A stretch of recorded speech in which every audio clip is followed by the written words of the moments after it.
નમસ્કાર દર્શક મિત્રો, જનાર્પણ ન્યૂઝમાં આપનું સ્વાગત છે। વડોદરા શહેરના પશ્ચિમ ઝોનમાં આવેલી સ્ટર્લિંગ હોસ્પિટલ ખાતે બાયોમેડિકલ વેસ્ટ મેનેજમેન્ટ રૂલ્સ 2016ના ઉલ્લંઘન બદલ કડક કાર્યવાહી હાથ ધરવામાં આવી છે।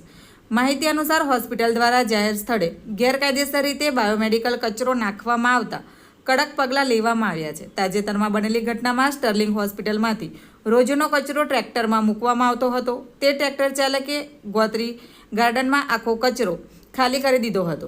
જીપીસીબી તથા પાલિકા ટીમોએ સ્થળ પર પહોંચીને કચરાનું નિરીક્ષણ કર્યું હતું।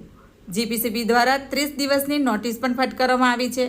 તેવા કોંગ્રેસના વોર્ડ 10ના પ્રમુખ દ્વારા ગોત્રી પોલીસ સ્ટેશનમાં લેખિતમાં અરજી આપી કાર્યવાહીની માંગ કરી છે। તેવામાં વોર્ડ 10ના અધિકારીને રાજીનામું આપી દેવું જોઈએ તેવું જણાવ્યું હતું। Bureau report, જનાર્પણ news. આવા જ નવા સમાચાર જોવા માટે જોડાઈને રહો જનાર્પણ ન્યૂઝ સાથે। અમારી ચેનલને લાઇક કરો, શેર કરો, સબસ્ક્રાઇબ કરો। ધન્યવાદ।